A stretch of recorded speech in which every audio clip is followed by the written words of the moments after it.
वक्त हम आपको दिखा रहे हैं हर मोर्चे पर धड़ाम पानी छोड़ दिया गया है। हमने जिन बांधों पर पानी रोक रखा था पानी छोड़ दिया गया है और पाकिस्तान पर भारत का जल प्रहार तकनीक का प्रहार आपने देख ही लिया। एयर डिफेंस सिस्टम तबाह हुआ, टेक्नोलॉजी का प्रहार, सीधे घुसकर मारा सेना का शौर्य और अब जल प्रहार। सियाल बांध के गेट खोल दिए गए हैं। बांध खोलने के बारे में पाकिस्तान को जानकारी नहीं, क्योंकि सिंधु वैली समझौता रद्द है, निलंबित है और भारत ने बांध के गेट खोल दिए। लो पानी पानी पानी, बांध के गेट खोल दिए गए सियाल डैम के।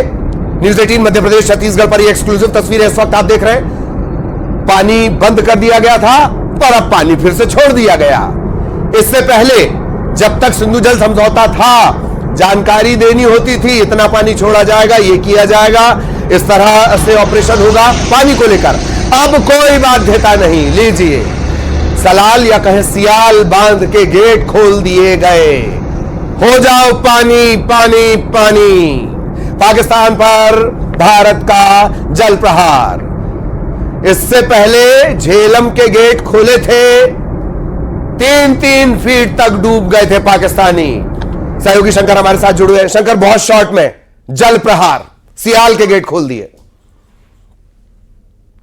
ये जल प्रहार के साथ साथ जिस तरह से भारत के द्वारा वो हर एक तकनीक को अपनाया जा रहा है कि भारत उन तमाम कानूनी प्रावधान को भी ध्यान में रखते हुए जिस तरह से पाकिस्तान को उसके अंदाज में ही उसको जवाब दिया जा रहा है, जिस तरह से पाकिस्तान को यह जवाब दिया जा रहा है, कहीं कहीं पाकिस्तान चाहे कभी पानी पानी होगा तो कभी शर्म से भी पानी पानी होगा, क्योंकि जिस तरह से वहां की जो डिफेंस सिस्टम जो है, रक्षा प्रणाली है, वो जिस तरह से फेल हुआ और वहां पर जिस तरह से कहा जा सकता है कि वहां पर भारतीय मिसाइल जिस तरह से वहां पर जाके अपना काम करके आई है, भारतीय ड्रोन जिस तरह से वह वहां पर काम करके आए, तो एक तरह से कहा जा सकता है कि पाकिस्तान आज पानी पानी हुआ है, वो शर्म से भी पानी पानी हुआ है। और दूसरी तरफ देखा जाए कि जिस तरह से अब डैम से भी भारत से जो पानी छोड़ा गया है तो उसका भी एक अच्छा खासा असर पाकिस्तान में होगा। और तीसरी तरफ देखा जाए पाकिस्तान की आर्थिक स्थिति तौर पर, राजनीतिक तौर पर, विश्व पटल पर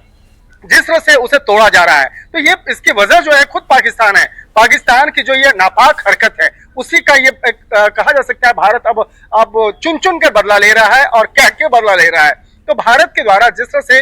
देखा जाए, अभी भी भारत देखिए कितने मर्यादा में रह करके पाकिस्तान के अंदर में वहां पे वार किया गया, लेकिन उन स्थान पर जहां आतंकी छुपे हुए थे, वो जिसको हम लोग ऑपरेशन सिंदूर का नाम दे रहे हैं, और वहां पर उन आतंकियों के खिलाफ उसके आतंकी शिविर पर वहां पर हमला किया गया। किसी सिविलियन को नहीं मारा गया और ना ही फौज को मारा गया। देखिए कल कुछ वीडियो भी वहां पर वायरल हुए थे, पाकिस्तानी नागरिक कह रहे थे कि सोचिए अगर अभी फौज के इलाके में वो हमला नहीं किए हैं, अगर फौज के हिस्से में भी अगर पाकिस्तानी फौज के हिस्से पर अगर हमला किया जाता तो वो कितनी और हालत जो है बदतर होती। तो एक तरह से कहा जा सकता है पाकिस्तान की आज के तारीख में पाकिस्तान की इतनी हैसियत नहीं है कि भारत के सामने अपना सर ऊंचा कर सके, लेकिन जिस तरह से आतंकी गतिविधियों को भारत के अंदर में वो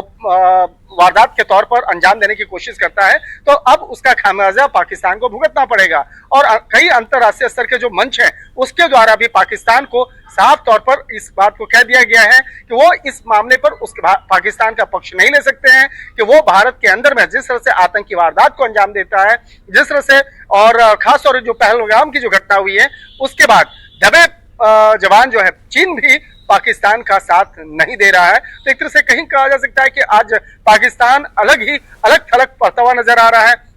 और भारत उसे हर एक मोड़ पर आज उसको उचित जवाब दे रही है। भारत अपने तमाम पड़ोसी मुल्क के साथ में हमेशा शांति का एक रिश्ता कायम करना चाहती है। भारत पाकिस्तान के साथ भी कभी कराची समझौता, कभी शिमला समझौता, कभी कई ऐसे समझौते, हमने उनके लिए बस समझौता किया, हमने उनके लिए रेल समझौता किया, बदले में क्या मिला? कभी पहलगाम, कभी मुंबई हमला, कभी कारगिल। तो इस तरह के जो एक कहा जा सकता है पाकिस्तान का जो चाल चरित्र और चेहरा है, इस चाल चरित्र और चेहरे से अब भारत जो है उसी के अंदाज में अब पाकिस्तान को जवाब देने की जो एक तकनीक है, जिस तरह से उस पर काम कर रहे हैं और जिस तरह से आज भारत सरकार के द्वारा एक इस मामले में औपचारिक तौर पे बताया गया कि पाकिस्तान के द्वारा 7 तारीख की रात में भारत के कई शहरों को निशाना बनाने की एक नापाक साजिश रची गई थी, लेकिन उस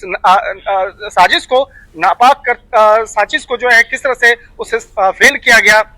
और इस फेल करने में भारतीय सुदर्शन चक्र जो S-400 जिसका नाम है, उस रक्षा प्रणाली के तहत जिस तरह से उस हमले को रोका गया, और दूसरी तरफ देखा जाए कि पाकिस्तान का जो एयर डिफेंस सिस्टम है उसको जिस तरह से वहां पे क्रैक किया गया, उसको तबाह किया गया, तो कहीं न कहीं कहा जा सकता है जवाबी हमला भी जो जिस तरह से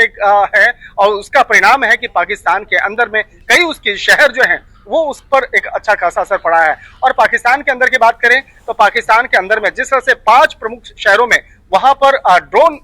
जो ब्लास्ट जो है उसकी जो खबरें आई हैं, तो कहीं न कहीं पाकिस्तान का जो आंतरिक तौर पर जो एयर डिफेंस सिस्टम है वो कितना कारगर है, ये बात भी साफ हो गया है। तो यहाँ पर एक तरह से कहा जा सकता है कि आज इस मामले पर देश के केंद्रीय रक्षा मंत्री के द्वारा जो बयान आया है वो बयान के कई मायने हैं, और रक्षा मंत्री ने अपने जवानों